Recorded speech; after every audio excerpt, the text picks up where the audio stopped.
Within the first 8 days of our relationship being made public was when it said Harry's girl almost straight out of Compton, and that her exotic DNA will be thickening the royal blood. We would get followed, photographed, chased, harassed. The clicking of cameras and the flashes of cameras makes my blood boil. It makes me angry. It takes me back to what happened to my mum and what I experienced when I was a kid. That's enough. But it went to a whole new depth with not just traditional media, but also social media platforms as well. I felt completely helpless.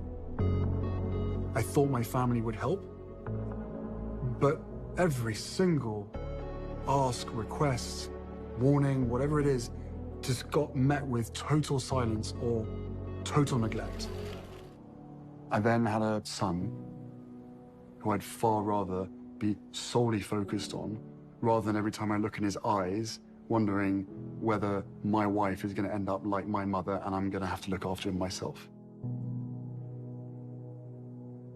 That was one of the biggest reasons to leave. Feeling trapped and feeling controlled through fear, both by the media and by the system itself, which never encouraged the talking about this kind of trauma. But certainly now, I will never be bullied into silence. Do I have any regrets? Yeah, my biggest regret is not making more of a stance earlier on in my relationship with my wife and calling out the racism when I did. History was repeating itself. My mother was chased to her death while she was in a relationship with someone that wasn't white. And now look what's happened. You want to talk about history repeating itself? They're not going to stop until she dies.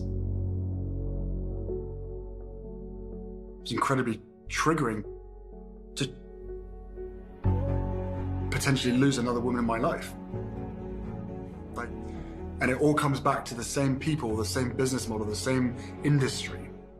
Isn't this all about breaking the cycle? Isn't this all about making sure that history doesn't repeat itself?